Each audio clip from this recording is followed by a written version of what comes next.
যাব জানি না। রানীকারের মানুষ মদিনা যাইতে চাই কি চাই না? কারা কারা যাইতে চাই ডান হাতটা তুলে আমার আল্লাহরে দেখায়। আল্লাহ সবাইর একবার মক্কা মদিনা যাওয়ার তৌফিক দিক, জোরে কোন আমিন। আমার ভাইরা বাবারা বন্ধুরা গভীর মনোযোগ অন্তরের কান লাগান। কেন মদিনায় যাবেন? একটু অল্প সময় মদিনার ফজিলতের বয়ানটা আপনাদের কাছে করি রে বাবারা। মদিনা শরীফে যাওয়ার ব্যাপারে আল্লাহর নবী একটা হাদিসে মুবারাকা বলেন, মান যারা কবরি ওয়াজাবাত লাহু শাফাআতি ইয়াউমাল কিয়ামা। আমার নবী বলে, উম্মত যেই ব্যক্তি আমি নবীর রওজা মুবারক জিয়ারত করবে তার জন্য সুপারিশ করা আমি নবীর জন্য ওয়াজিব অত্যাবশ্যক হয়ে যায়। ইয়া রাসূলুল্লাহ, আপনি নবীর রওজা মুবারক জিয়ারত করলে আপনি আমাদের জন্য সুপারিশ করবেন, বুঝতে পারলাম। হে পর্দার অন্তরালের মা বোনেরা, হে আমার রানীকার এলাকার যুবক বন্ধুরা, মুরব্বী বাবারা, ছোট ছোট মাসুম বাচ্চারা, পর্দানুশীনী মা বোনেরা, বর্তমান বাজার মূল্যে স্বর্ণ যদি কিনতে যান আপনি 2,11,758 টাকা ভরি। কিন্তু বাবা মক্কা মদিনা যায় যদি আপনি উমরা হজটা করেন মাত্র 1.5 লাখ টাকা হলে মক্কা মদিনা যাওয়া যায়। কিন্তু আপনি মক্কা মদিনা চাইতেছেন না, কারণটা কি জানি না। আপনি আপনার সম্পদের বাহাদুরি বাড়াইলেন, টাকা বাড়াইলেন, সুন্দর জমি জামা কিনলেন, ঘর বানাইলেন। বাবারে অন্ধকার কবরে যখন যাবেন ওই কবরে আপনার বাড়িটার একটা ইটও খুলে দেওয়া হবে না। যেই দামি বিছানায় ঘুমান একটা দামি বিছানার বালিশও দেওয়া হবে না। তো কোন সন্তানরে আপনি এত সুন্দর করে খাওয়াইলেন পড়াইলেন, ওই সন্তান আপনার কবরে একটা বিছানা বিছিয়ে দিবে না। কারণটা কি? কারণ আপনার কবরের সঙ্গী আল্লাহর নবী কয়, আমি নবী সাদাকে পছন্দ করি, সাদা দিয়ে তোমরা তোমাদের মৃত ব্যক্তিদের কাফন দাও। নবী গো, ওই কবরে আমার সাদা কাফন ছাড়া কিছু যাবে না। তার মানে আপনি নবীর রওজা মুবারক যদি আমরা জিয়ারত করি আপনি নবী আমাদের জন্য সুপারিশ করবে। শুধু এইটা না রে মুরব্বী বাবা, এ রানীকার আদর্শ গ্রামের ভাই বাবারা, খানকা শরীফ মসজিদ এবং সমাজ এলাকার ভাই বাবারা, একটু মনোযোগ দিয়া শুনবা। তোমার এই রানীকার এলাকার মসজিদের মধ্যে 1 ওয়াক্ত নামাজ যদি তুমি পড়ো, 1 ওয়াক্ত নামাজ পড়লে 1 ওয়াক্তে সওয়াব পাইবা। কিন্তু কবুল হয়েছে কি হয় না এটার কোনো গ্যারান্টি। আপনাদের কি কষ্ট হইতেছে? আজকে আপনারা বুঝতেছেন মানুষ অনুযায়ী মাহফিল অনুযায়ী জায়গাটা ছোট, কিন্তু যদি মোহাব্বত নিয়ে আপনারা শুনেন এই অল্প জায়গার মধ্যে মানুষ যেভাবে দাঁড়ায় আপনারা শুনতেছেন, আপনাদের জন্য আমার কষ্ট লাগতেছে। তবুও আপনি যদি আপনার একটা মুসলমান ভাইকে বসার জায়গা করে দেন, আমার মনে হয় আল্লাহ তাআলা হয়তো আমাদেরকে জান্নাতে একসাথে ভাবে বসার ব্যবস্থা করবেন। আলহামদুলিল্লাহ পড়েন। আরেকটা জিনিস ভালো লাগতেছে, এই রানীখারের মাহফিলে তো আমি এর আগে আরো অনেকবার আসছি। এদিকে কি বাড়ি যেন এখানে আসছিলাম 2 বার। এরপরে আমাদের রানীখার নুরি সাহেব পিসা হুজুরের এখানে আসছি 2 বার। এরপরে ওই যে এদিকে রানীখারের ভিতরে আরেকটা কোথায় যেন আসছিলাম, এখানে নিয়ে আমার 6-7 বার হয়ে গেছে রানীখার। কিন্তু আমি আজকের মতো মুরব্বী যারা আছেন, বয়স্ক মানুষ, দাড়ি পাকা অনেকে আছেন, এলাকার গণ্যমান্য ব্যক্তিবর্গ, আজকের মতো পরিবেশটা খুব কম পাইছি। যেহেতু আজকের মতো পরিবেশ আপনাদেরকে পাইছি, আমার কাছে ভালো লাগতেছে। 2-1টা কথা বলবো, আপনারা মনোযোগ দিয়ে শুনবেন এবং বয়ানটা শ্রবণ করবেন। অসুবিধা হবে আপনাদের, এজন্য আপনারা কষ্ট করে সামনের দিকে এসে আরেকজনকে বসার জায়গা করেন। আব্বা আপনাদের সামনে একটু জায়গা খালি, কষ্ট করে চলে আসবেন। বাবাজিরা আমার, তাহলে বলেন আপনারা রানীকারের মসজিদের মধ্যে নামাজ আদায় করলে কবুল হবে কিনা এটার কোনো গ্যারান্টি? কথা কয় না, গ্যারান্টি। কিন্তু আমার নবীজির একটু কমবে, মদিনা শরীফের মধ্যে 1 ওয়াক্ত নামাজ পড়লে 50,000 ওয়াক্তের সওয়াব। জোরে কইলেন না সুবহানাল্লাহ? 1 ওয়াক্ত নামাজ পড়লে 50,000 ওয়াক্তের সওয়াব। এ পর্দার অন্তরালের আমার মা, এ রানীকার এলাকার মা, তোমার স্বর্ণের অভাব নাই, তোমার ঘরের মধ্যে 2-3-4 ভরি করে স্বর্ণ আছে। তুমি মারা যাওয়ার পরে তোমার সন্তানের এগুলা ভাগ করে করে নিয়ে যাবে। মাগো, একটা ভরি স্বর্ণ তুমি বিক্রি কইরা তাড়াতাড়ি মক্কা মদিনা যাও। মক্কা মদিনা যাইতে পারলে গো, মদিনা শরীফে 1 ওয়াক্ত নামাজে 50,000 ওয়াক্তের কবুল নামাজের সওয়াব পাইবা। আমি যেই দিন আজকে 1 বছর হয়ে যায় মদিনা শরীফ থেকে আসছি, আমি যেই দিন প্রথম মদিনা শরীফের সামনে গেলাম, আমি আমার নবীজির রওজার সামনে দাঁড়িয়ে বলছি, ইয়া রাসূলুল্লাহ, আল্লাহর নবী গো, এত তাড়াতাড়ি যে আপনার রওজার সামনে আসতে পারবো আমি চিন্তা করি নাই। কিন্তু আমার আল্লাহ কবুল করেছে। ও দয়ার নবী, আপনার দরবারে হাজিরা দিয়েছি। নবী গো মরণের আগে বারবার আপনার রওজা মোবারকে আইনেন। ইয়া রাসূলুল্লাহ, আমার মা বাপরে নিয়ে যেন আমি মক্কা মদিনা আসতে পারে, আপনি দোয়াটা কবুল করেন। নবী গো, এখনো পর্যন্ত যারা আপনি নবীর রওজা মোবারকে আসতে পারে নাই তাদেরকে আপনার রওজা মোবারকে আইনেন। আমি এই দোয়াটা করছি, প্রত্যেক ওয়াক্ত নামাজের পরে নবীর রওজার সামনে দাঁড়ায় দাঁড়ায় সালাম দিছি। এবার শুনেন, আল্লাহর কাবা ঘরের সামনে যাইয়া কোন মানুষ যদি এক ওয়াক্ত নামাজ পড়ে 1 লক্ষ ওয়াক্তের সওয়াব পাওয়া যায়। কিরে মুরব্বি বাবা, মনটা কি চায় না রে আল্লাহর কাবা ঘরের সামনে যায় নামাজ পড়তে? হাদিসে মুবারাকা পড়া দেখলাম, কোন মানুষ যদি প্রথম জীবনে একবার মক্কা মদিনা যায়, মক্কায় যায়, মক্কার ঘরের সামনে যাইয়া কাবা শরীফটারে প্রথম দেইকা কোন দোয়া যদি করে, আমার আল্লাহ তাআলা সাথে সাথে তার দোয়াটা কবুল করে নিবে। আল্লাহ, যে মক্কার মধ্যে 1 ওয়াক্ত নামাজ পড়লে 1 লক্ষ ওয়াক্তের সওয়াব পাওয়া যায়, যে মদিনাতে 1 ওয়াক্ত নামাজ পড়লে 50,000 ওয়াক্তের সওয়াব পাওয়া যায়, বলেন সে মক্কায় আর মদিনা না দেখাইয়া মরণ দিও না।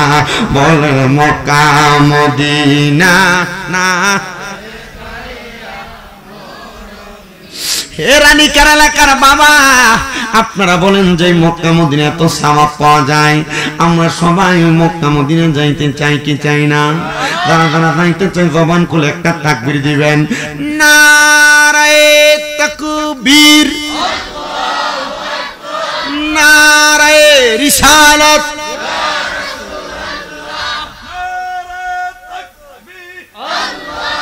দূরে তো সাউন্ড হয় না তো।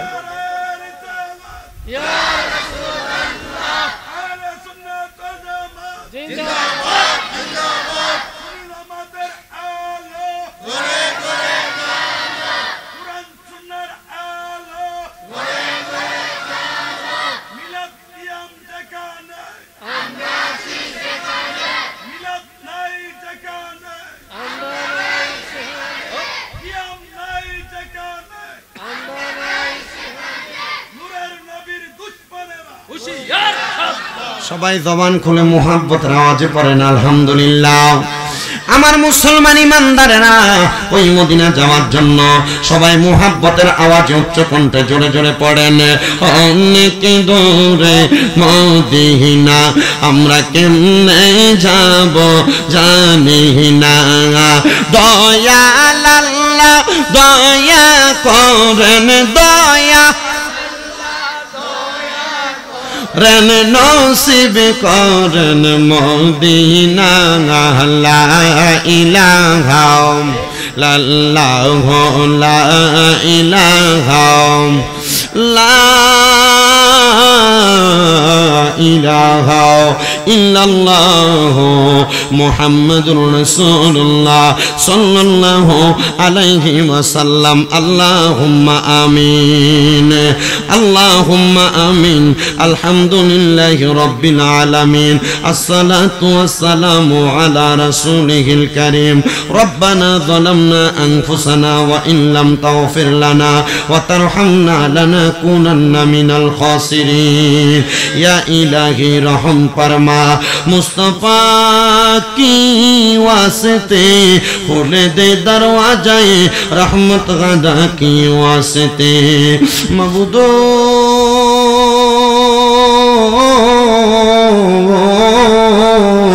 ও দয়াল আল্লাহ, আপনি কি আসমানে না জমিনে না পাহাড়ে না দরিয়ায়, গত জীবনে আপনার কত তালাশ করলাম সন্ধান পাইলাম না। আল্লাহ বহু সন্ধানের পরে আজকে এই বিবাড়িয়া জেলার অন্তর্গত আখাউড়া থানাধীন রানীকার আদর্শ গ্রামের সকল কবরবাসীর মাগফিরাত কামনায় খানকা শরীফ মসজিদ এবং সমাজবাসীর উদ্যোগে লেগে ইসালে সওয়াব সুন্নি মুখা সম্মেলন সাজায়া আমার সঙ্গে ওলামায়ে কেরাম হুফাজে কোরআন বিশেষ করে দাড়ি পাকা মুরব্বী বাবারা যুবক নওজোয়ান ভাইরা ছোট্ট ছোট্ট মাসুম বাচ্চারা পর্দার অন্তরালের কত মা বোনেরা মুনাজাতে হাত বাড়াইছে আল্লাহ যার হাতটা তোমার কাছে মায়া লাগে পছন্দ হয় ওই হাতের উসিলায় আমরা প্রত্যেকের জীবনের গুনাহ তুমি আল্লাহ মাফ করে দাও এরে আমার এই রানীকার এলাকার মা বোনেরা গো কি গো মা মাইকের আওয়াজ তোমাদের কানে যায়নি গো মা মুনাজাত হইতেছে গো মা আমার আল্লাহর দরবারে তাড়াতাড়ি ওযু বানায়া তোমার ঘরের কন্যারে নামাজের মুসল্লাটা বিছায়া দাও না দুইটা হাত বাড়ায়া গো মা আমরার বিশ্বাস আছে গো আমার আল্লাহ একটা হাতও খালি ফিরাইয়া দিবে না মারা গো তোমরা তো এই এলাকার নাইউনি না গো মা একদিন আসছিলা লাল রঙের বেনারসি শাড়ি পইরা আর একদিন চলে যাইবা সাদা মার্কিন কাপড় পইরা তোমরার মতো কত মা বোনেরা জানি গো অন্ধকার কবরে মুর্দা লাশ হইয়া শুইয়া রইছে আজকার মুনাজাত তার আর নসিব হইছে না এরে আমার রানীকার এলাকার ভাই বাবারায়ো কিরে ভাই মাইকের আওয়াজ তোমাদের কানে যায়নি রে ভাই মুনাজাত হইতেছে রে ভাই আনি না রে ভাই কার জন্য জানি আজকার মুনাজাত জীবনের শেষ মুনাজাত করে হাত বাড়াইছো আল্লাহ এই হাত দুইটা কপালে লাগার আগে আগে আমরার জীবনের গুনাহ মাফ কইরা আমরারে বেগুনা মাসুম বান্দা বানায়া দাও তুমি তো অন্তর্যামী রে আল্লাহ ওই আমরা হইলাম ফানা আমরার কাছে কি দন আছে গো ও আল্লাহ তুমি যাই না কি জানো না রে আল্লাহ করো আল্লাহ জাগালয় তোমার মনে আল্লাহ আজকের মুনাজাতে কে জানি হাত বানাইছে কার জানি জগতের মধ্যে বাবা নাই বাবা কবরের বাসিন্দা যেই বাবা রিকশা চালাইয়া মাটি কাইটা মাথার গাম পায়ে ফালাইয়া পরের বাড়িতে বদলার কাম কইরা সন্তানরে মানুষ করার জন্য রক করে পানি বানাইছে এমন আব্বা যাদের অন্ধকার কবরে রে আল্লাহ আব্বার কবর জান্নাতের বাগান বানায়া দাও ও দয়া কে জানি গাত বাড়াইছে কার জানি জগতের মধ্যে মা নাই আরে মা যেই মা 10 মাস 10 দিন গর্ভে ধারণ কইরা সন্তানের প্রসব বেদনা সহ্য করতে মার বড় কষ্ট হইছে আল্লাহ কার জানি এমন মা কবরে আমার কবর জান্নাতের বাগান বানায়া দাও এমন অনেক হতভাগা কপাল পোড়া সন্তান হাত বাড়াইছে মাও নাই বাবাও নাই জনমের এতিম গো আল্লাহ এমন আম্মা আব্বা যাদের কবরের বাসিন্দা আম্মা আব্বার কবর নাজাতের ফয়সালা কইরা দাও মরিয়া গিয়াছেন আল্লাহ ওই আল্লাহ যারার মা বাপ মাফ করিয়া দেন না গো আল্লাহ কবরে রাজা আম্মায় আব্বা চইলা গেছে আল্লাহ যারারে ফালাইয়া তারারে রাইখা গো গেছে কান্দিবার লাগিয়া আম্মা নাই রে আব্বা নাই রে জাগার সংসারে তাহার মতো দুঃখী নাই রে জগতে মাবুদ রাব্বুল আলামিন আল্লাহ পড়িয়া তোমার দরবারে যাদের মা বাবা বেঁচে আছে হায়াতে তৈয়বা নসিব করো আম্মা আব্বার খেদমত করার তৌফিক দান করো আমার আম্মা যেন সুস্থ পরিপূর্ণ সুস্থতার নিয়ামত দান করো আল্লাহ আজকের মাহফিলে যারা টাকা দিয়া পয়সা দিয়া শ্রম দিয়া বুদ্ধি দিয়া পরামর্শ দিয়া মাইক দিয়া লাইট দিয়া প্যান্ডেল দিয়া মিডিয়ার বাইরা সহ সম্মানিত শ্রোতা মণ্ডলীরা তাবারুকের জন্য যারা টাকা পয়সা দিয়া সহযোগিতা করেছে আল্লাহ প্রত্যেককে তুমি কবুল ও মঞ্জুর করে নাও। অনেক রানীকার এলাকার প্রবাসী ভাইয়েরা বিদেশ থেকে দোয়া চায়। আজকেও রানীকারের একজন প্রবাসী ছেলে ফোন দিয়া দোয়া চাইছে, হুজুর আপনি আমাদের এলাকার মাহফিলে যাবেন, একটু প্রবাসীদের লাগে দোয়া করেন। আল্লাহ প্রবাসীরা বিদেশে বড় কষ্ট করে, আল্লাহ তারা সবাই দোয়া চায়, প্রত্যেকের খাস দোয়াগুলো কবুল ও মঞ্জুর করে নাও। ও দয়াল ফরিয়াদ তোমার দরবারে, আল্লাহ মরণ দিবা দুঃখ নাই, তবে বেঈমান বানিয়ে মরণ দিও না। মরণের আগে বারবার মক্কা মদিনা তাওয়াফ জিয়ারত নসিব করায়ও। স্টেজে ওঠার সাথে সাথে একজন বাবা জানাইছে, কানে কানে বলতেছে, হুজুর আমরা মসজিদরা, আমরা গরিব মানুষ, মসজিদরা করার জন্য এখনো সামর্থ্য হইতেছে না। আল্লাহ মসজিদটার বাকি কাজগুলা সম্পূর্ণ করার মতো একটা কয়েকটা সন্তান তুমি এলাকায় জোগায়া দাও, যারা মসজিদের কাজটা সম্পূর্ণ করে দিবে। ও দয়াল তোমার নবী না বলেছে, দুনিয়াতে কেউ যদি একটা মসজিদ বানায়, তুমি জান্নাতে তার লাগে একটা ঘর বানাও। জানি না কে জানি জান্নাতের ঘরের অধিকারী হয়ে যায়। আল্লাহ সর্বসাকুল্য সফলতা মাহফিল এবং এলাকাবাসীর কামনা কইরা, মরণের আগে নবীর দিদার কামনা কইরা আমরা আখিরি জবানে পড়াইয়া দিয়েন লা ইলাহা ইল্লাল্লাহু মুহাম্মাদুর রাসূলুল্লাহ সাল্লাল্লাহু আলাইহি ওয়াসাল্লাম। একটা জবানও বন্ধ রাখবেন না। আপনারা বলেন মুনাজাত করে দোয়া চাইলাম একজনের কাছে, তিনি কে? আর মোহাব্বতের আওয়াজে বলেন তিনি কে? আমার বাইরা বাবারা, আর ডাইনে বামে যাব না, ডাইরেক্ট আমার আলোচনার মধ্যে ঢুকে যাব।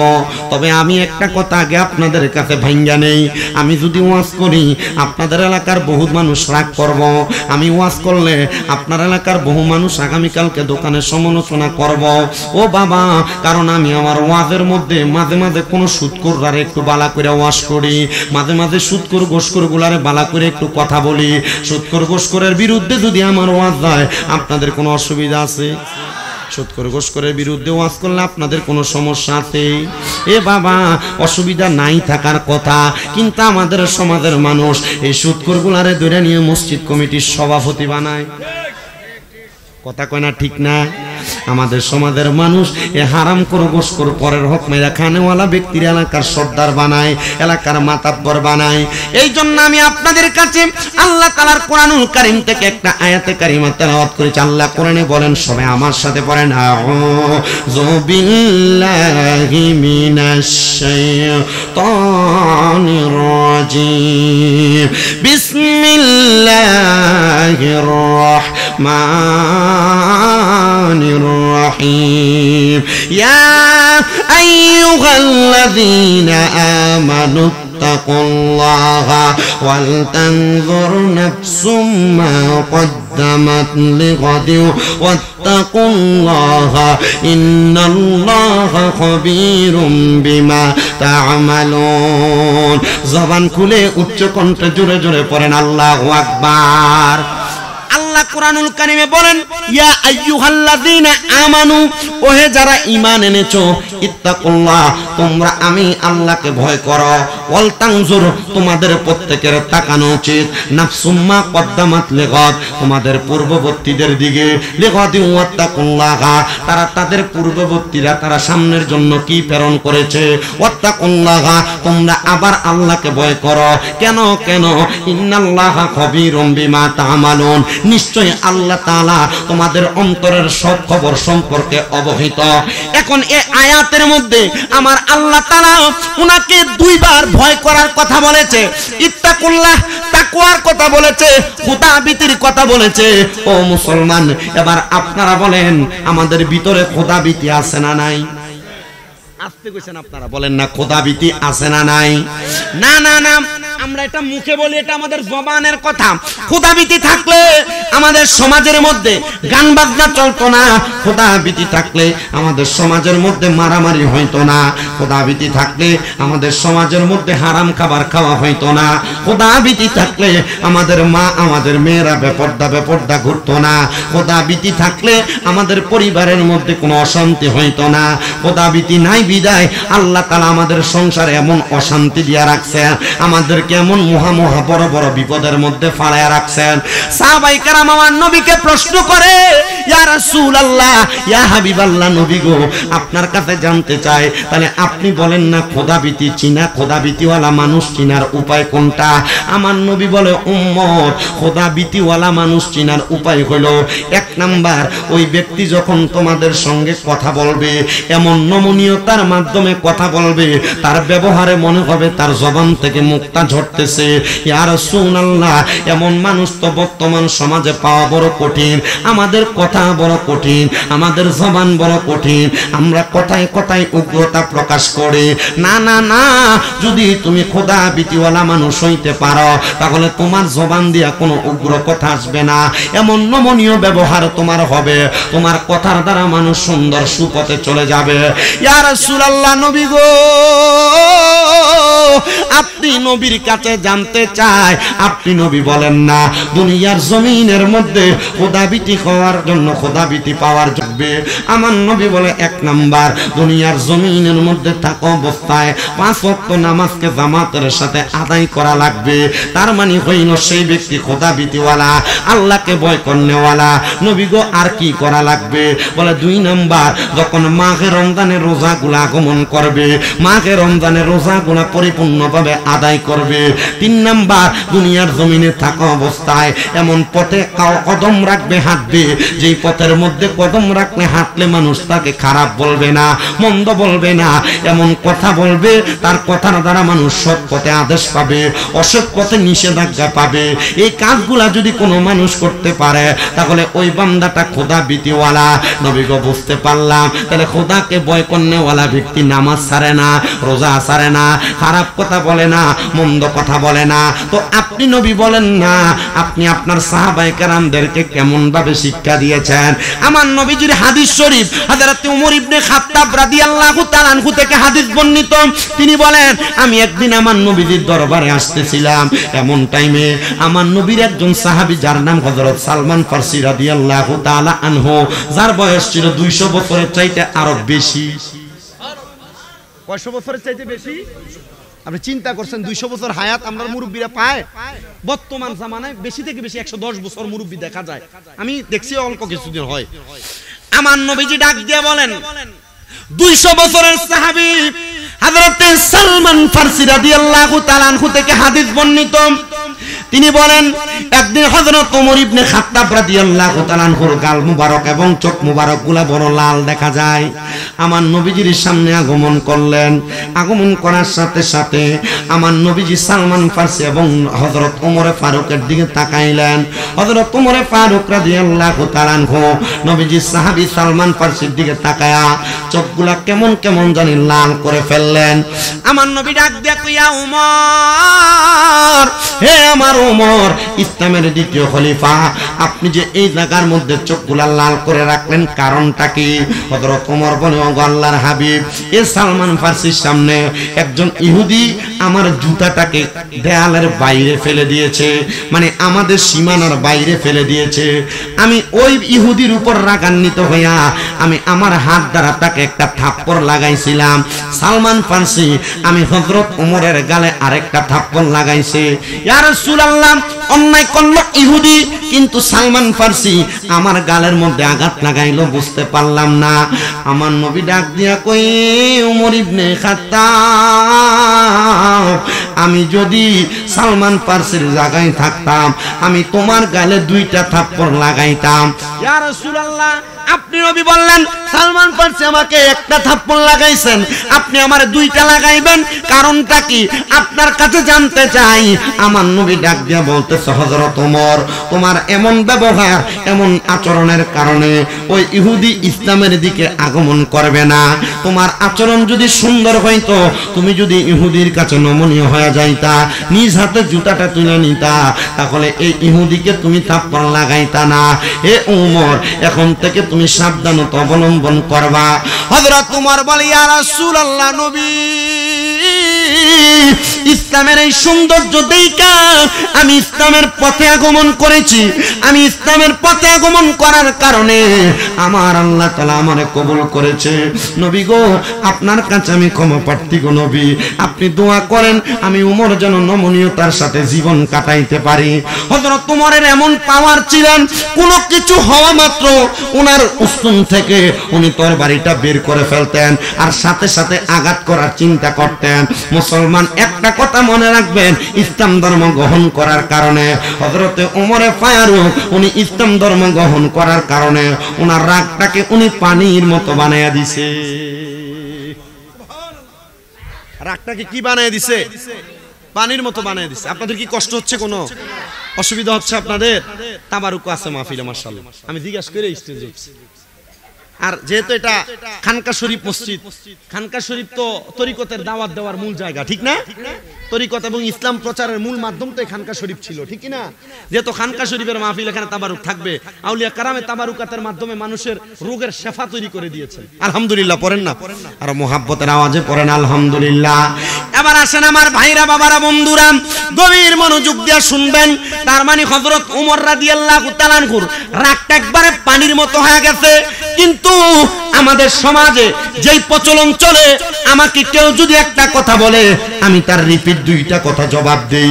আমাকে কেউ যদি একটা থাপ্পড় দেয় আমি আমার পুরো বংশ এবং গোষ্ঠী নিয়ে লাঠি নিয়ে তাকে মারতে যাই। আছে না নাই? কথা বলে না, আছে না নাই? কিন্তু না না না, এমন কর্মকাণ্ড ইসলাম পরিপন্থী, ইসলাম এটাকে সাপোর্ট করে না। কেমন করে না? মানুষ যদি তাদের সাথে শত্রুতার বলে তার সাথে না পারে, মারামারি করতে যায় না পারে, মানুষ তার পেছনে পেছনে ক্ষতি করে। এই পেছনে যারা ক্ষতি করে তাদেরকে বলা হয় মুনাফিক। কি বলে? পেছনে যারা কথা বলেন, পেছনে যারা বাজে কথা বলেন, পেছনে মানুষের ক্ষতি যারা করে তাদেরকে মুনাফিক বলেন। মনে রাখতে হবে, এই মুনাফিকদেরকে আমার আল্লাহ তাআলা জাহান্নামের লাকড়ি হিসেবে ঘোষণা করেছে। শুধু জাহান্নামের লাকড়ি না, আল্লাহ তাআলা জাহান্নামের আগুন যে জ্বালাইবো, এই মুনাফিকদেরকে দিয়ে আগুন জ্বালাইবো। আপনি জানেন এই ব্যক্তির একটা অন্যায় আছে, জানার সত্ত্বেও এই অন্যায় নিয়ে আপনি চা দোকানে বৈশা বৈশা সমালোচনা করেন। এমন চা দোকানের সাংবাদিক রানীকার এলাকায় আছে না নাই? কথা কয় না, আছে না নাই? কোন মানুষের দোষ ত্রুটি পাইলে চা দোকানে বৈশা বৈশা মানুষের সমালোচনা করে। না না না, মুনাফিক হওয়া যাবে না। মানুষের সমালোচনা করার মাধ্যমে নিজের জীবনকে বরবাদ করা যাবে না, মানুষের পেছনে পেছনে ক্ষতি করা যাবে না। আসেন আমরা বনি ইসরাইলের 3 জন ব্যক্তি থেকে আমাদের আলোচনার ধারাবাহিকতাটা বোঝার চেষ্টা করি। বনি ইসরাইলের 3 জন বড় বড় জবরদস্তি মানুষ ছিল, যাদের কাজ ছিল সমাজের কোন দিক দিয়ে কোন মানুষকে বিপদে ফেলানো যায় সেই চেষ্টা করা। কথা কোন না, আছে না নাই? যেটা আমাদের বাংলাদেশের মধ্যে 5 আগস্টের পরে দেখা গেছে। 5 আগস্টের পরে যখন পূর্ববর্তী সরকার পলায়ন করছে, বাংলাদেশের মধ্যে একটা মামলার ব্যবসা চলছে। মামলার ব্যবসা কি? কথা কোন না কেন? এলাকার কিছু কিছু প্রতিনিধি মিলা উমক ছেলেকে, উমক ছেলেকে, উমক বেটারে, উমক মানুষরে মামলা দিয়া দিয়া জেলখানায় নিতে 60,000 70,000 বাজেট হইছে। এই টাকা দেওয়ার পর মামলা হয় নাই, হালকা পাতলা একটা মামলা দিয়া তারে 15 দিন পরে জামিনে আনছে। আপনারা কোন কথাটা সত্য না মিথ্যা? আপনাদের এলাকায় কি চলছে জানি না, আমার কুমিল্লাতে এগুলো চলছে। কথা কি বুঝতে পারতেছেন আপনারা? আলহামদুলিল্লাহ, এতটুক ফরিয়াদ জানাই আল্লাহর কাছে, আল্লাহ আপনি বাংলাদেশের যারা সুন্নি মুসলমান তাদেরকে আপনি এমন বাজে কাজ থেকে হেফাজতে রাখেন। আপনারা আর জোরে পড়েন আমিন। আমার নবী বলেছেন, তোমরা জানার সত্ত্বেও তোমার কোনো ভাই বিপদে পড়ে যাচ্ছে, জানার পরে যদি তোমরা তোমার ভাইটাকে উদ্ধার করো, তাহলে আল্লাহ তাআলা তোমাদেরকে জান্নাতের জামিনদারি দায়িত্ব নিয়ে নেবেন। আমার নবী ধরে কোন মারহাবা। তো বনি ইসরাইলের ওই 3 ব্যক্তির কাজ ছিল মানুষের ক্ষতি করা। কি করা? কথা বলে না, কি করা? মানুষের ক্ষতি করা।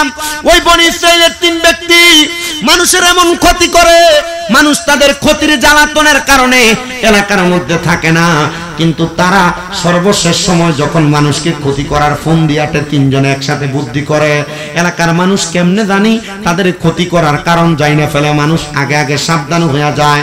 তারা তিনজন একসাথে চিন্তা করলো যে তো আমরা যে বুদ্ধি করি মানুষ তার পরিপন্থী অন্য একটা বুদ্ধি বের করে, চলো আজকে আমরা এখানে আমাদের বুদ্ধির ব্যাপারে কথা বলবো না, আমাদের মানুষের ক্ষতি করার বুদ্ধিগুলা আমরা আমাদের এলাকা ছাইরা রানীখারের পরে যে গ্রাম নূরপুর এলাকায় যে আমরা বুদ্ধিটা করব, তাহলে আমার এলাকার মানুষ কোনো খবর পাবে না।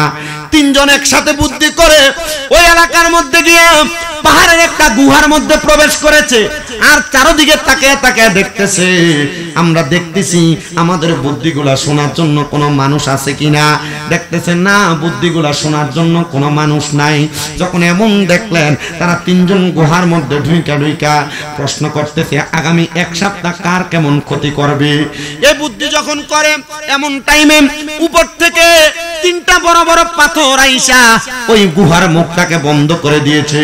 গুহার মুখটা বন্ধ হওয়ার পর ওই তিনজন খারাপ ব্যক্তিত্ব বনি ইসরাইলের মানুষ চিন্তা করে, হাইরে এত বড় বড় পাথর আমাদের গুহার মুখের মধ্যে চলে আসলো, আমরা কেমনে গুহা থেকে বের হব? সম্ভব না, কোনোভাবে বের হওয়া সম্ভব না। তখন তারা একদিন দুই দিন করে 3 দিন গুহার মধ্যে আটকে রইলেন। কোনো খাবার নাই, কোনো পানি নাই, চলাফেরা করার মতো কোনো শক্তি নাই। তখন তারা তিনজন একসাথে হয়ে বলতেছে, আসো না আমরা আল্লাহ তাআলার কাছে দোয়া করি, আল্লাহ তাআলা যদি আমাদেরকে রহম করে হয়তো আমাদেরকে এখান থেকে মুক্তি করবে, আল্লাহ ছাড়া কেউ আমাদেরকে বাঁচাইতে পারবে না। এবার আপনারা বলেন আমাদেরকে সমস্ত প্রকার বিপদ থেকে উদ্ধার করেন তিনি কে? কঠিন রোগে আক্রান্ত হয়ে গেছেন, হতাশাগ্রস্ত হওয়ার কোনো কারণ নাই। বিপদে পড়ে গেছেন, হতাশাগ্রস্ত হওয়ার কোনো কারণ নাই। আপনি কঠিন মুসিবতে পড়ে গেছেন, হতাশাগ্রস্ত চিন্তাগ্রস্ত হওয়ার কোনো দরকার নাই।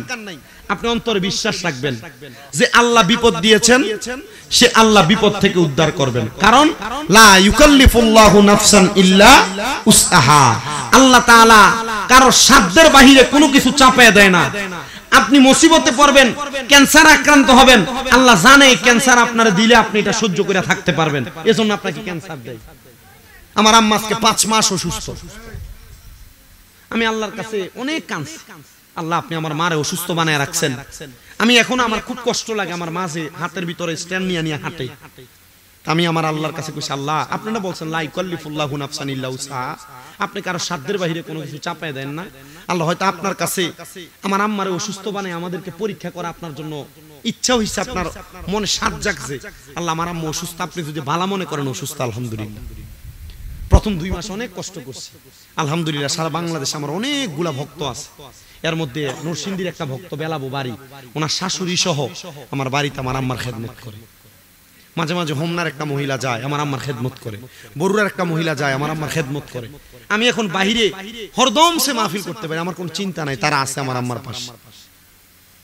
আমি এতটুকু চিন্তা করি, প্রথম যে 2 মাস আমার আম্মা অসুস্থ, খাটে শোয়া, আমি পাশে নিচে ফ্লোরের মধ্যে শুইছি, আমি আমার আম্মার পাশে শোয়া, কখন নি ডাক দেয়।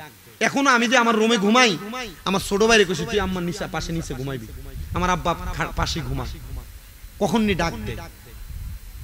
কেন জানেন? কারণ আমি বিশ্বাস করি আমার আম্মা জানের দোয়ার বরকতে আল্লাহ তাআলা আমাকে অনেক কিছু দিবে। আমার 6টা মাদ্রাসা চলে, আপনারা অনেকে জানেন। আমি এতটুকু বিশ্বাস করি মরার পর আল্লাহ তাআলা এটার জন্য আমাকে আলাদা একটা নিয়ামত দিবে। কি আপনারা কি নিয়ামত চান না? আল্লাহ তাআলা এটা চাপিয়ে দিবেন। কত মানুষ আইসা আম্মাকে দেখতে আসলে বলে তুই যে বয়সে এতটুকু হয়ে যাবি আমরা তো চিন্তা করি নাই। এটা চিন্তা করার কিছু না, মহান আল্লাহ তাআলার চিন্তা আর মানুষের চিন্তা এটা এমন অবাস্তব। আল্লাহ তাআলা যেটা চিন্তা করে বান্দার ভালোর জন্য চিন্তা করে। বান্দা যদি মনে করে না আমার ছোট ভাই সে কামাই করে 5000 টাকা দৈনিক আর আমি কামাই করি 500, এটা হইতে পারে না। না না, আপনি মানতে হবে আপনার ছোট ভাই 5000 টাকা কামাই করে শেষে শান্তি পায় না, আপনি 500 কামাই করে তার চাইতে আরো বেশি শান্তি পান। কথা বলেন ঠিক কিনা? এজন্য আল্লাহর ফয়সালা মেনে নেবেন। আল্লাহ কবুল করেন, জোরে পড়েন আমিন।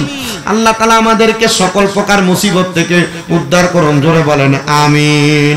ওই 3 ব্যক্তি বলেন আমাদেরকে উদ্ধার করবে আমার আল্লাহ, চলো আমরা আমার আল্লাহর দরবারে আমাদের মুসিবত থেকে উদ্ধারের জন্য দোয়া চাই।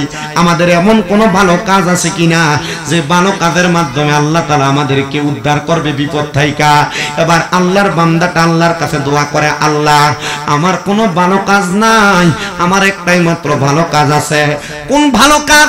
আমার একজন কাজের লোক ছিল, যে কাজের লোক আমার বাড়িতে কর্ম করত, আমার বাড়িতে খাইতো, আর আমি তারে প্রতিদিন কাজের বিনিময়ে 2 খুশি করে চাউল দিতাম।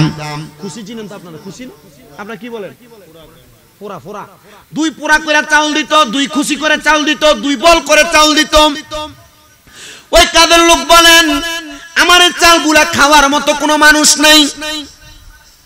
আমি আমার কাজের যেই মালিক ছিল ওনাকে বললাম যে তো আপনি আমাকে খাওয়ান এবং 2 পোড়া করে করে আমার চাউল দেন, আপনি আমার চালগুলা আপনার কাছে জমা রাখেন আর খাবারটা আপনি আমারে নিয়মিত খাওয়ায়েন। আমি 1 মাস পর্যন্ত কাজ করলাম। কাজ করে ওই কাজের লোক বাড়ির মালিককে বললেন, আপনি আমার চালগুলো আপনার কাছে আমানত রাখেন। এই শব্দটা মনে রাখেন। কি রাখেন? আমানত রাখেন। আমি আমানত দিয়ে মালিকের বাড়ির কাজটা ছেড়ে দিয়ে চলে গেলাম। ওনার কাজ শেষ। আমি বললাম, হে মালিক, আপনার কাছে আমার এই চালগুলা আমানত।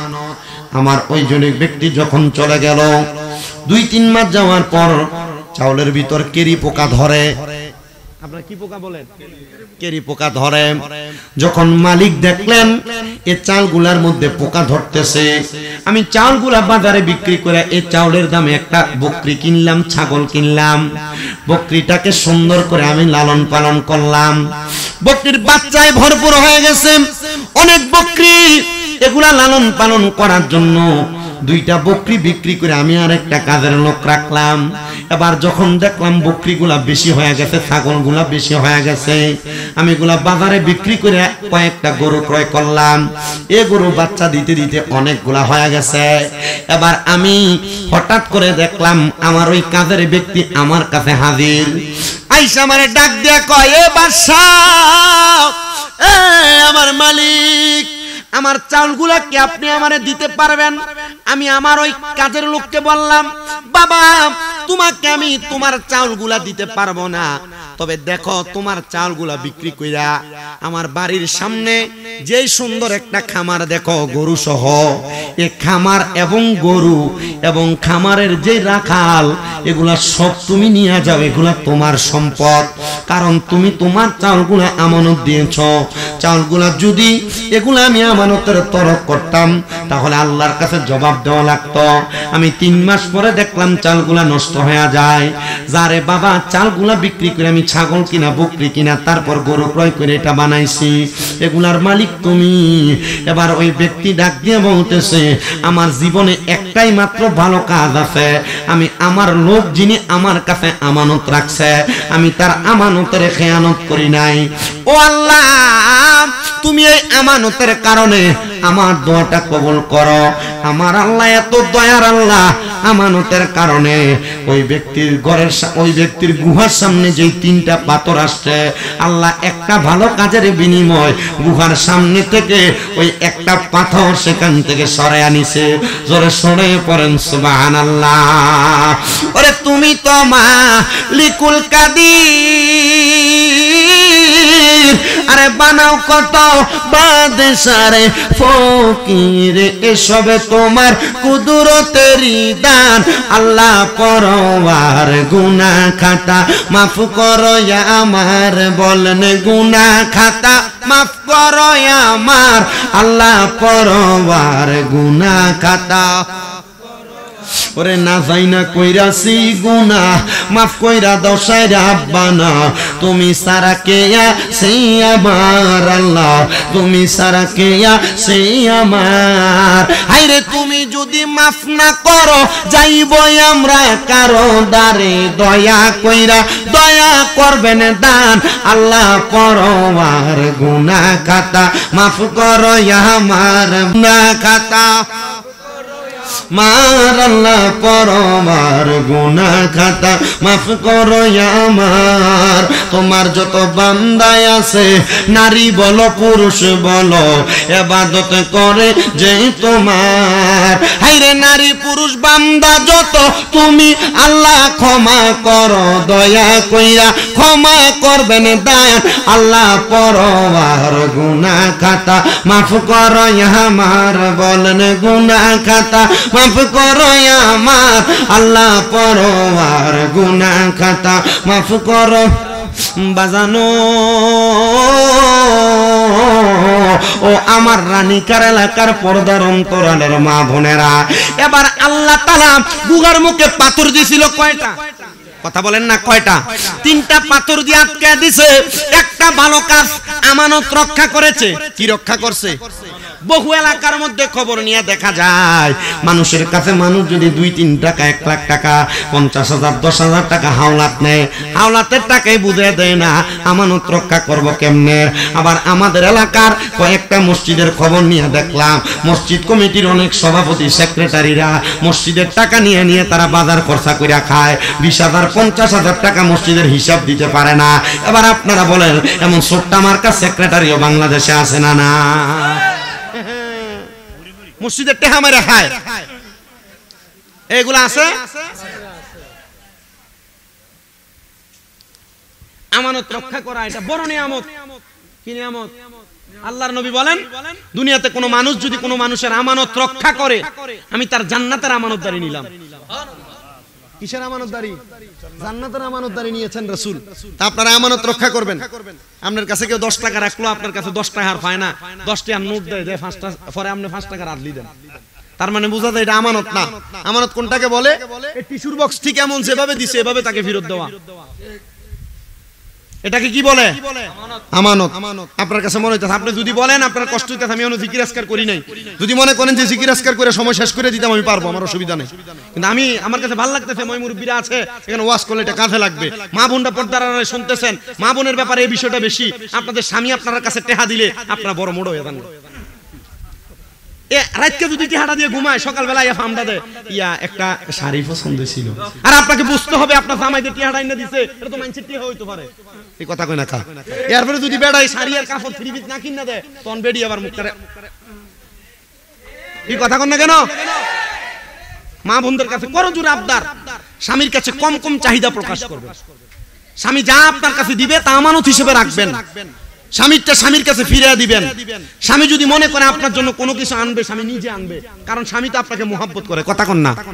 আবার টাকা পয়সা আদায় করার, 3 পিস আদায় করার আরো বহুত মাধ্যম তো আছে, আপনি কি এটা শিখে দেন লাগবে বেডি? আল্লাহ কবুল করেন, আমিন পড়েন। আমিন করেন এই শব্দই আর মোহাব্বতে পড়েন না আমিন। আল্লাহ তাআলা আমাদেরকে আমানতদারিতা রক্ষা করার তৌফিক দান করুন, পড়েন আমিন। 3টা পাথর আসছিল, এর মধ্যে একটা ভালো কাজের মানে আমানতের ওসিলা দেওয়ার কারণে আল্লাহ তাআলা একটা পাথর সরায় নিছে। এবার বাকি আছে আরো 2 জন। একজন ডাক দিয়ে বলতেছে এবার তুমি তোমার কোন ভালো কাজের ওসিলা দিয়া দোয়া করো, আল্লাহ নি তোমার ভালো কাজের ওসিলাই তোমাকে এই পাথরের গুহা থেকে বাঁচায়া দেয়। দোয়া করতেছে আল্লাহর কাছে, ও মনিব আমার এমন কোনো ভালো কাজ নাই, তবে আমার জীবনে একটা ভালো কাজ আছে। কি ভালো কাজ? বলে আমার একটা সুন্দর চাচাতো বোন ছিল, যার চেহারা বড় সুন্দর, চেহারা বড় মায়াবী। আমার একটু মনের মধ্যে খায়েশ জাগছিল আমি যদি আমার চাচাতো বোনটার সাথে মিলিত হইতে পারতাম, কিন্তু না না না, আমি এই চাচাতো বোনের সঙ্গে মিলিত হইতে পারি নাই। আমার চাচাতো বোনকে যতবার আমি এই কুপ্রস্তাব দেই, আমার চাচাতো বোন আমার কুপ্রস্তাবটাকে রিজেক্ট করে দেয়, বাতিল করে দেয়। আমি আমার চাচাতো বোনকে বারবার ভোগ করার চেষ্টা করলাম। হঠাৎ করে একদিন গভীর রজনীতে আমার চাচাতো বোন আমার কাছে আগমন করলো।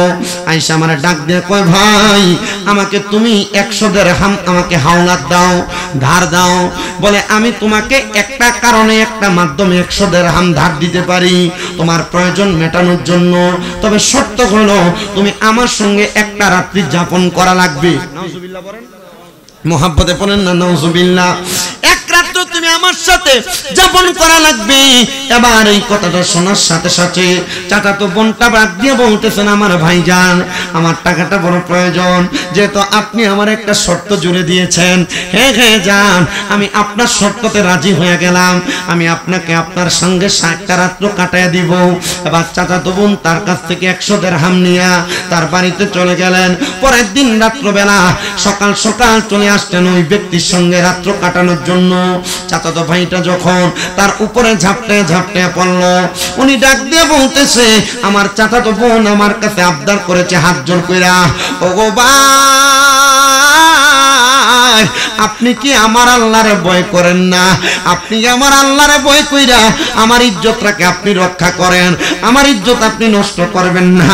আমি জানি আপনি এই দুনিয়ার জমিনের মধ্যে আমাকে ভোগ করতে চাইলে এখনই পারবেন, তবে আল্লাহরে ভয় কইরা আজকের জন্য আপনি আমারে ছাড় দিয়া দেন। আমার চাচাতো বোন এই কথাটা বলার সাথে সাথে আল্লাহকে ভয় কইরা আমি আমার চাচাতো বোনকে ছাড় দিয়া দিলাম। আমার জীবনে আর কোনো ভালো কাম নাই, এই একটাই মাত্র ভালো কাম আছে।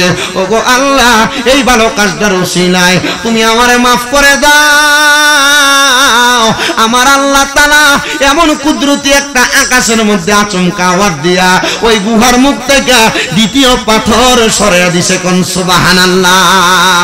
এ রানীকার এলাকার যুবক, এ মুরব্বী বাবা, পর্দার অন্তরালের মা বোনেরা, তোমার সামনে অনেক গুনাহ করার সুযোগ, তবে যদি তুমি গুনার কাছ থেকে ফিরে আসতে পারো, আল্লাহ তাআলা তোমার বড় বড় মুসিবত দূর করে দিবে, বড় বড় রোগ মাফ করে দিবে। বড় বড় গুনাহ থেকে তুমি যদি বাইচে আসতে পারো, আল্লাহ তাআলা তোমার সকল সমস্যা সমাধান করে দিবে। বলেন সুবহানাল্লাহ। আল্লাহ, ও গো আল্লাহ, ক্ষমা করে দাও, মাফ করে দাও। বলেন আল্লাহ, ও গো ক্ষমা করে দাও, মাফ করে দাও। যতদিনে জীবন বিনা বাঁচিবে, সুপথে চালাও, মাফ করে দাও। বলেন আল্লাহ, ও গো আল্লাহ, ক্ষমা করে দাও, মাফ করে দাও। তোমাকে না দেখিয়া, তোমাকে না চিনিয়া ঈমান এনেছি তবুও, তোমাকে না চিনিয়া, তোমাকে না দেখিয়া ঈমান এনেছি তবুও, সেই উসিলাই রহমত দয়া বিলাও। বলেন সেই উসিলাই রহমত দয়া বিলাও। ক্ষমা করে দাও, মাফ করে দাও। বলেন আল্লাহ, ও গো আল্লাহ, ক্ষমা করে দাও, মাফ করে দাও।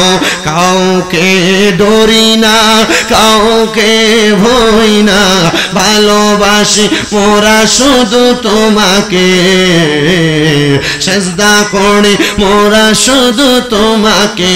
কাউকে ডরি না, কাউকে ভয় না, সেজদা করি মোরা শুধু তোমাকে। সেই উসিলাই রহমত দয়া বিলাও, সেই উসিলাই রহমত দয়া বিলাও। ক্ষমা করে দাও, মাফ করে দাও। একটা জবান বন্ধ রাখবেন না, জবানটা ছেড়ে দিয়ে জোরে পড়েন আল্লাহু আকবার। এ রানীকার এলাকার বাবারা, এই মুসলমান ইমানদারেরা, এবার আল্লাহর বান্দা দুইজনের দোয়ার কারণে গুহার মুখের 2টা পাথর সরে গেছে। এবার তৃতীয় ব্যক্তিকে ডাক দিয়ে বলে, তোমার জীবনে এমন কোন ভালো কাজ আছে নাকি যেই ভালো কাজের কারণে আল্লাহ তাআলা আমাদের সবাইকে এখান থেকে উদ্ধার করে দিবে? যেহেতু দুইজনের 2টা ভালো কাজের দোহাই দেওয়ার কারণে আল্লাহ দুইটা পাথর সরিয়ে দিছে। আমাদের বিশ্বাস গো, আর একটা ভালো কাজের দোহাই দিলে আল্লাহ তাআলা আমাদেরকে এখান থেকে উদ্ধার করে নিবে। আরে আমার বাবা, ওই ব্যক্তি ডাক দিয়ে বলে, আমার জীবনে এমন কোনো ভালো কাম নাই, তবে আমার একটা ভালো কাম আছে। আমার বাড়িতে একটা বৃদ্ধ মা আছে। কথা কয় না, কি আছে? আমার বাড়িতে একটা বৃদ্ধ মা আছে। ওই বৃদ্ধ মা বাড়ির মধ্যে বিছানাতে সময় কাটাইতো। আমি আমার মাকে প্রত্যেক দিন সন্ধ্যাবেলা আমার ওটটাকে দহন কইরা ওটার প্রথম দুধটা আমার মারে খাওয়াইতাম, তারপর আমার সন্তানরে, তারপর আমার স্ত্রীকে, এরপর যদি দুধ বাঁচত আমি নিজে পান করতাম। কিন্তু একদিন আমার মা জননী দুধ খাওয়ার জন্য অপেক্ষা করতেছে। আমি আমার ওটটার কাছে যখন দুধ দহন করতে গেলাম, ওটটা অনেকক্ষণ সময় পর্যন্ত নাড়াচাড়া করে। আমি ওটের কাছে যাইয়া আবদার জানাইলাম, রে ওট, এই ওটের দুগ্ধটা আমার মা পান করবে, লম্প জম্প কইরো না, নড়াচড়া কইরো না, আমাকে একটু সুযোগ দাও। আমি কথা বলার সাথে সাথে ওটটা শান্ত হয়ে গেল। আমি ওটের দুধটা দহন করতে করতে আমার মা জননী ঘুমায়া গেছে। আমি দুধটা নিয়ে আমার মার সামনে দাঁড়াইলাম। আমার মাকে ডাক দেই না, কারণ আমার মা জননী ঘুমাইতেছে। আমি দুধটা নিয়ে দাঁড়ায় রইলাম, কিন্তু পাশের ঘরে আমার ছোট বাচ্চাটা কান্না করে। আমার একটা নিয়ম, আমি আমার মারে না খাওয়াইয়া এই দুধটা আমার সন্তানরে খাওয়াইতাম না। আমার মারে না খাওয়াইয়া আমি এই দুধটা আমার স্ত্রীরে খাওয়াইতাম না। আমার মারে না খাওয়াইয়া আমি সন্তান নিজে খাইতাম না। যখন আমার সন্তান কান্দে আমি আমার মার জন্য অপেক্ষা করলাম। সকালবেলা যখন আমার মা ঘুম থেকে জাগ্রত হয়ে গেছে, আমি আমার মাকে আগে দুধ পান করাইলাম, তারপর আমার সন্তানকে, তারপর আমার স্ত্রীকে, এরপর আমি নিজে পান করলাম। আমার মা আমার মাথার মধ্যে হাতটা বুলে দিয়ে দোয়া করছে, আল্লাহ, ও আল্লাহ, আমার সন্তান আমার জন্য ঘুম থেকে জাগ্রত না কইরা, আমার কষ্ট হবে মনে কইরা আমার সন্তান এই জায়গার মধ্যে দুধ পান করে নাই। দোয়া করলাম, আল্লাহ তুমি আমার সন্তানরে মুসিবত থেকে উদ্ধার কইরো। ও আল্লাহ, আমার কাছে আর কোনো দোয়া নাই, একটা মাত্র ভালো কাজ আছে। আমি আমার মারে দুধ পান না করাইয়া অন্য মানুষকে দুধ পান করাইতাম না। আল্লাহ গো, এই দোয়াটার কারণে তুমি আমাকে এখান থেকে উদ্ধার করো। তিন ব্যক্তি বলে, এই তিনটা দোয়া করার কারণে আল্লাহ তাআলা গুহার মুখ থেকে বড় বড় পাথর সরাইয়া দিছে। আমরা গুহা থেকে বাহির হইয়া আল্লাহর দরবারে একটা সিজদা দিয়া ডাক দিয়া বললাম, আল্লাহ, আমরা যে পাপ করেছি, মানুষের গীবত করেছি, মানুষের ক্ষতি করতে চাইছি, ও আল্লাহ আমরা জানি গো, আপনি আমাদেরকে শাস্তি দেওয়ার জন্য এই গুহার মধ্যে আটকা পড়ায়া রাখছেন। আল্লাহ, এখন থেকে তওবা করি গো আল্লাহ, আর কোনোদিন গুনার কাজ করব না, আর কোনোদিন গুনার কাজ করব না, পরের ক্ষতি করব না, পরের হক নষ্ট করব না, মানুষের নামে গীবত করব না, মানুষের নামে মিথ্যা মিথ্যা কথা বলবো না। আল্লাহ গো, এবার কি আপনি আমারে মাফ দিবেননি? আল্লাহর নবী কই, হে আমার আল্লাহ তাআলা মাফ দেয়। কেমনে মাফ দেয় বান্দা জানো? কেমনে মাফ দেয় বান্দা জানো?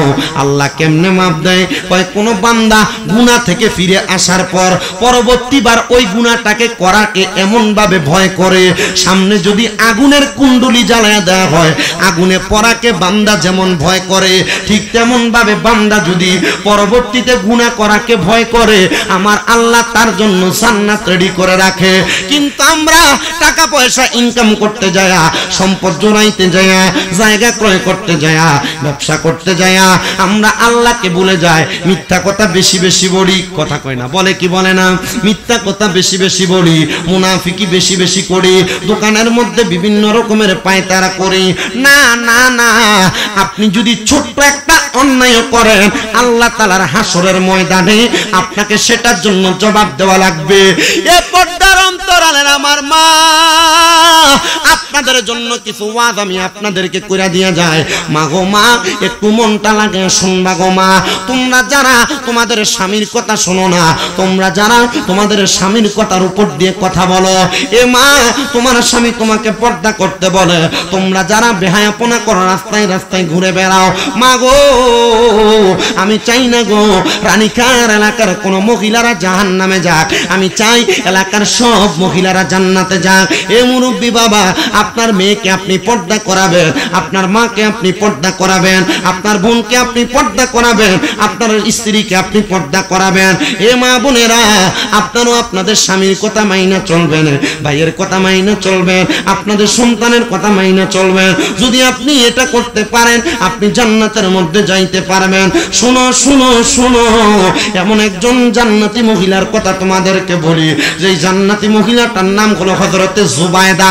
যেই জুবায়দা দুনিয়ার জমিনের মধ্যে তার জিন্দেগিটা আরাম আয়েশের মধ্যে কাটাইছে, কিন্তু জুবায়দা যেই দিন শুনতে পাইল আল্লাহর কোরআনে আমার আল্লাহ বলেছে, লা ইয়াস্তাবি আসহাবুন নারি ওয়া আসহাবুল জান্নাহ, আসহাবুল জান্নাতি হুমুল ফাইজুন। জবান করে জোরে জোরে বলেন না আল্লাহু আকবার। আল্লাহ তাআলা কোরআনুল কারীমের মধ্যে বলেছেন, জান্নাতি এবং জাহান্নামীরা এক রকম নয়। আসহাবুল জান্নাতি হুমুল ফাইজুন, যারা জান্নাতি তারা হলো সফল কাম। এবার আপনারা বলেন, আমরা সবাই জান্নাতে যাইতে চাই কি চাই না? হে রাসূল তোমায় ভালোবাসি অন্তরে শুধু মুখে না, জান্নাতের আশায় নয় হে রাসূল, জাহান্নাম কেউ ডরি না।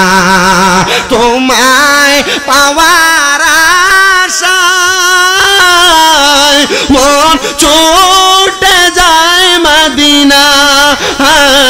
এই সুর যদি শুনে থাকো, একবার দেখা দাও না। হে রাসূল তোমায় ভালোবাসি অন্তরে শুধু মুখে না, জান্নাতের আশায় নয় হে রাসূল, জাহান্নাম কেউ ডরি না। তোমার ওই নাম শুনিলাম, এই চোখে দেখলাম না। এই সুর যদি শুনে থাকো, একবার দেখা দাও না। এই সুর যদি শুনে থাকো, একবার দেখা দাও না। হে রাসূল তোমায় ভালোবাসি অন্তরে শুধু মুখে না, জান্নাতের আশায় নয় হে রাসূল, জাহান্নাম কেউ ডরি না। হায়রে হযরতে জুবায়দা ডাক দিয়া বলে, এ জগতের মানুষ, আমার বড় আরাম আয়েশের জীবন ছিল, আমার বড় শান্তির জীবন ছিল। আমি এই শান্তি পাইয়া আমি আল্লাহর কথা ভুলে গেছি, আমি মানুষের সঙ্গে ভালো ব্যবহার করা ভুলে গেছি।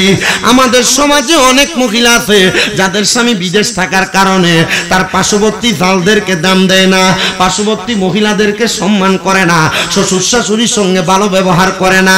এ পর্দার অন্তরালের মা গো, আপনাদের কাছে করজোরে আবদার, আমার আল্লাহ আপনার স্বামীকে যেমন সম্পদ দিয়েছে, আল্লাহ চাইলে এই সম্পদ ছিনিয়ে নিতে আমার আল্লাহর একটা সেকেন্ডও লাগবে না।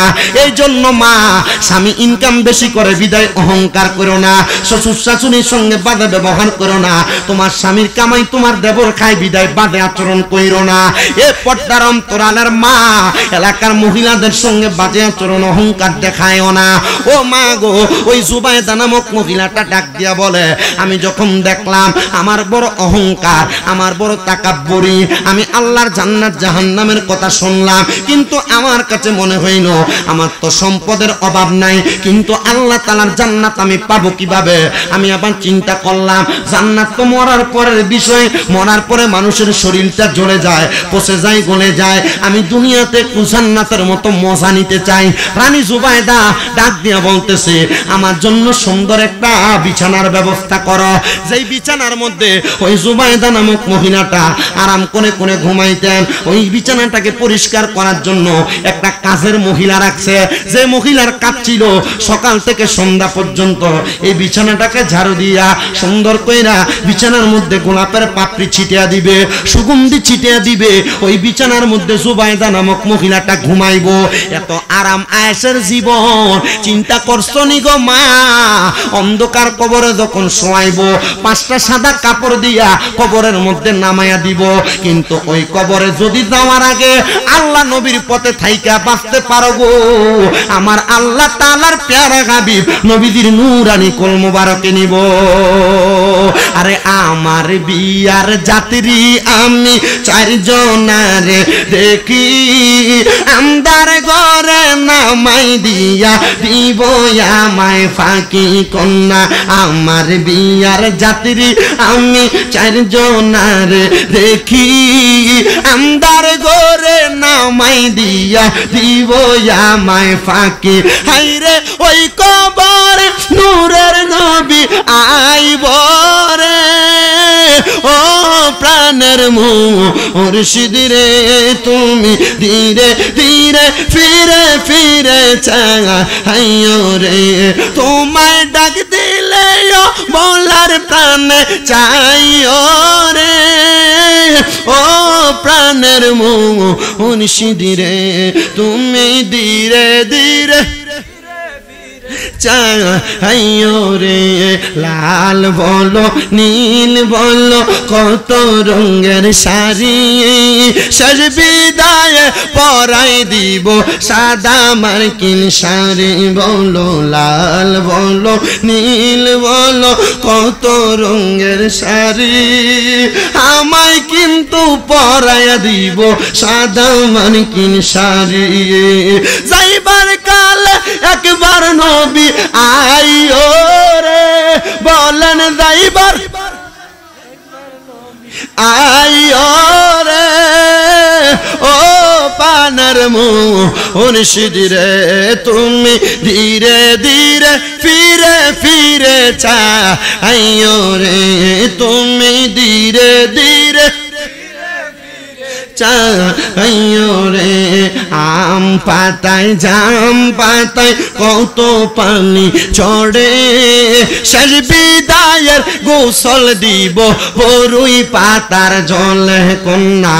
আম পাতায় জাম পাতায় কত পানি ঝরে, শেষ বিদায়ের গোসল দিব বরুই পাতার জলে। আতর গোলাপ সুরমা চন্দন সিটায় দিব রে, ও প্রাণের মুর্শিদ রে, তুমি ধীরে ধীরে ফিরে ফিরে চাইও রে। মুসলমান ওই জুবাইদা মহিলা ডাক দিয়ে বলেন, আমার বিছানাটার মধ্যে সুন্দর গোলাপের পাপড়ি ছিটিয়ে দিত, আমি ওই বিছানায় ঘুমাইতাম। একদিন আমি আইসা দেখলাম আমার ওই কাজের মহিলা আমার আরামের বিছানাটার মধ্যে শুইয়া রইছে। খুব রাগ করছেন, রাগ কইরা এই জুবাইদা নামক মহিলা তার বাড়ির 3 জন কর্মচারী রাখছেন, পুরুষ কর্মচারী। এই 3 জন কর্মচারী দিয়ে জুবাইদা নামক মহিলারে 3টা চাবুক দিয়া ইচ্ছা মতো 3 জন একসাথে পিটাইছে। জুবাইদা নামক মহিলা বলেন, এই পিটানোর পর কাজের মহিলাটার সামনে আমি যখন গেলাম, আমি দেখলাম 3টা চাবুকের আঘাত খাইয়ে মহিলা কি সুন্দর হাসতেছে। আমি গেলাম, এ মহিলা অন্যায় করলা, আমি রানীমার বিছানাতে ঘুমাইলাম, 3 জন ব্যক্তি তোমাকে চাবুক দিয়ে মারতেছে, এ চাবুকের আঘাতও খাইলা, কেমন নির্লজ্জের মতো এখন তুমি খিলখিল করে হাসতেছো, কারণ কি? কাজের মহিলা ডাক দিয়ে বলে, জুবাইদা, আমি যদি অল্প কিছুক্ষণ সময় আপনার বিছানাতে ঘুমানোর কারণে আপনি আমার 3টা কর্মচারী রাইখা চাবুক দিয়ে বাইরান, জুবাইদা আপনি তো সারা জীবন এই বিছানায় ঘুমাইছেন, আচ্ছা আপনি চিন্তা করেন তো আল্লাহ আপনারে কয়জন ফেরেশতা দিয়ে পিটাইবো? আমি এই কথা চিন্তা করে হাসি, আমি আমার এই বিছানায় ঘুমানোর শাস্তি দুনিয়াতে পাইতেছি, আর আপনি মরার পরে কবরে পাইবেন। আপনি মরার পরে কোথায় পাবেন? আচ্ছা দুনিয়াতে শাস্তিটা বালা না কবর ওই বালা? আল্লাহ যারা মুমিন বান্দা তাদেরকে দুনিয়াতেই কষ্ট দিয়ে নিয়ে যায়, আর জান্নাতে তাদেরকে জান্নাতের নিয়ামত খাওয়ায়। কেন? কয় লাহুমুল বুশরা ফিল হায়াতিদ দুনিয়া ওয়াল আখিরাহ। যারা জান্নাতি, যারা মুমিন, তাদের জন্য সুখবর দুনিয়া এবং আখিরাতে। আপনারা বলেন এই দুনিয়া এবং আখিরাতের ভয় আমাদের আছে না নাই? দুনিয়া আখিরাতের ভয় থাকলে ফজরের সময় কি নাক টেনে ঘুমায় না মসজিদে যায়? দুনিয়া আখিরাতের ভয় থাকলে 5 ওয়াক্ত নামাজ কি পড়ে না ছাড়ে? দুনিয়া আখিরাতের ভয় থাকলে রোজা রাখে না ছাড়ে? দুনিয়া আখিরাতের ভয় থাকলে সবাই সব কাজ করে, কিন্তু কবরের ভয় আপনার নাই। ও আব্বা, কবরের প্রথম রাতে আপনার এমন অবস্থা হবে, দুইটা ফেরেশতা আপনার সামনে আসলে অন্ধকার কবর নূরের আলোতে ঝলমল করবে যদি ঈমানদার হন। আর যদি আপনার দুনিয়ার জমিন থেকে বেঈমান হয়ে মারা যান, কবরের প্রথম রাত্র বড় ভয়ঙ্কর হবে। একদিন আসরের নামাজের পরে আমি এই কথা চিন্তা করতে করতে আমি আমার ডান হাতের তালুটা ডান গালের সাথে লাগে মাটারে বাঁকা করে শুয়ে রইছি। হঠাৎ করে কবরের কথা স্মরণ, আমার পশমগুলা মনে হয় কিভাবে জানি খাড়া খাড়া হয়ে গেছে। তখন আমি একটা গজল লিখছিলাম। আমার যে আমরা যে ঘরে খাইলাম কেন সোহেল ভাই না, সোহেল ভাই কইছে হুজুর আপনার এই গজলটা আমি শুনি, আপনি যে মাদ্রাসার পোলা পাইন নিয়ে গান, আমি এটা দেখি মাঝে মাঝে। তা আমি এই গজলটা লিখছি কবরের কথা স্মরণ কইরা। আমি লিখছি আমার জায়গা হবে নি আমার মরা লাশের লাইগা, মসজিদের পাশে আমার মসজিদ পাশে আমার কবর দিও, কইরাই আমার জায়গা হবে নি, আমার জায়গা হবে নি আমার মরা লাশের লাইগা, মসজিদের পাশে আমার কবর দিও, কইরাই আমার জায়গা হবে নি। জগৎবাসী রে আমি তোমরা ছেলে সন্তান কয়দিনের লাগিয়া, মরার পরে সবাই আমায় যাবে রে বলিয়া, কষ্ট হইল 3.5 হাত মাটি দিও, খুইরাই আমার জায়গা হবে নি, আমার জায়গা হবে নি আমার মরা লাশের লাইগা, মসজিদের পাশে আমার মসজিদের পাশে আমার কবর দিও, কইরাই আমার জায়গা। জগৎবাসী রে আমি যেদিন যাব মারা দুনিয়া সারিয়া, ভাই বন্ধু আত্মীয় স্বজন যাবে রে বলিয়া, জগৎবাসী রে আমি যেদিন যাব মারা দুনিয়া ছাড়িয়া, ভাই বন্ধু আত্মীয় স্বজন যাবে রে বলিয়া, তোমরা দুয়ার মাঝে শরীক রাখিও করিয়া, আমার জায়গা হবে নি, আমার জায়গা হবে নি আমার মরা লাশের লাইগা, মসজিদের পাশে আমার কবর দিও, কইরাই আমার জায়গা হবে নি। জগৎবাসী রে আমি যেদিন যাব মারা দুনিয়া ছাড়িয়া, গায়ের রঙিন জামা কাপড় নিবে রে খুলিয়া, সাদা মার্কিন কাপড় আমায় দিও রে পরাইয়া, আমার জায়গা হবে নি, আমার জায়গা হবে নি আমার মরা লাশের লাইগা, মসজিদের পাশে আমার কবর দিও, কইরাই আমার জায়গা হবে নি। জুবাইদা ডাক দিয়া কই জগতের মানুষ, এই কথাটা বলার সাথে সাথে আমি আমার রাজপ্রাসাদ ছাইরা দিলাম, দামি দামি বিছানা ছাইরা দিলাম, আমি জঙ্গলাতে গুহায় যাইয়া আল্লাহ তাআলার ইবাদত করতে লাগলাম। এবার আমার ওই চাকরানি মহিলাটা আমার কাছে যাইয়া ডাক দিয়া কই ও জুবাইদা, আপনার রাজপ্রাসাদ পড়ে আছে, আপনার সম্পদ পড়ে আছে, আপনার অট্টালিকা পড়ে আছে, এগুলা কি করতাম গো? বলে এগুলা আমার আল্লাহর দ্বীনের কাজে ব্যয় করো, আমার আল্লাহ তাআলা এমন ভাবে কবুল করছে গো, ওই জুবাইদা নামক মহিলাটা ইন্তেকালের পরে তার এলাকার ছোট ছোট গরিব মানুষ যারা তারা সবাই স্বপ্ন দেখে ওই জুবাইদা জান্নাতি। সবাই প্রশ্ন করে গো জুবাইদা কেমনে গো জান্নাত পাইলা? জুবাইদা ডাক দিয়া কয় এমনে জান্নাত পাই নাই, জান্নাত পাওয়ার কারণ একটা গো, কারণ একটা আমার আল্লাহ আমারে আল্লাহর রাস্তায় কবুল কইরা আল্লাহর ইবাদতে মগ্ন কইরা আমার সম্পদ যে আমি আল্লাহর রাস্তায় ব্যয় কইরা দুনিয়া থেকে কবরে আসছে আমার আল্লাহ তাআলা এই জন্য আমি জুবাইদারে জান্নাতি বানায়া দিছে। এই সন্তানের দল তোমাদের মা বাবা তোমার লাখ লাখ টাকার জায়গা জমি দিয়া গেছে, কিন্তু তোমার মা বাবা কবরে কেমন আছে তুমি জানো না। মা বাপ তোমারে বাড়ি দিয়া গেছে, ক্ষেত মাতরে জায়গা দিয়া গেছে, ব্যাংক ভর্তি টাকা পয়সা দিয়া গেছে, ওই মা বাবা কবরে কেমন আছে জানো না। আম্মা আব্বা কবরে কেমন আছে তুমি সন্তানের খবর নাই। এ সন্তান রে চিন্তা করে দেখো তোমার মা বাপ যদি তোমার এই সম্পদগুলা না দিয়া যাইতো, যদি তুমি কোনো জায়গায় ভাড়া থাকতা, মাসে যদি 5,000 টাকা করে ভাড়া দিতা, 12 মাসে 60,000 টাকা ভাড়া দেওয়া লাগতো, কিন্তু তোমার মা বাবা তোমার অনেক সম্পদ দিয়া গেছে।